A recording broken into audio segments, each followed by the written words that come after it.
Axota va ribalkaga qiziquvchilar diqqatiga. Bugun bizda sotuvda off-roadga tayyor qilib qo'yilgan UAZ Patriot avtomobili. 2013-yilda ishlab chiqarilgan, 175 ming kilometr masofani bosib o'tgan, ko'rishingiz mumkin, hamma jihozlari bilan tayyor qilib qo'yilgan, tog'larda, botqoqlarda hamma joyda yurishga mo'ljallangan, ballonlari ham o'ziga yarasha. Mashinaning kuzovi absolyutno top-toza holatda, texnik hech qanaqa muammosi yo'q. Salonni ko'rishingiz mumkin. Muzika pianer qo'yilgan. Monitor o'rnatilgan, video registrator o'rnatilgan, bunda gidravlika bor, konditsionerlarigacha ishlab turgan mashina, salonlari akkuratniy holatda. Egasi yaqinda propan оборудованиесini o'rnatib qo'ygan ekan. Propan gazda 280 km masofani bosib o'tar ekan. Olib haydashga tayyor bo'lgan, off-roadga mo'ljallangan внедорожник 4x4.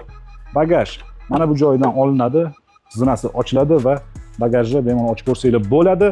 Juda ham mehr berib, ancha-muncha xarajat qilingan mashina ekan, ancha-muncha darobotkalari ham bor ekan. Uni egasi sizlarga ko'rishganda tushuntiradi. Narxiga keladigan bo'lsak, narxi $9000. Mashina faqat naqd pulga sotiladi. Telefon raqamlarini pastda qoldiramiz. Videoni Axotaga, ribalkaga, off-roadga qiziqadigan tanishlarga yuborib qo'yamiz.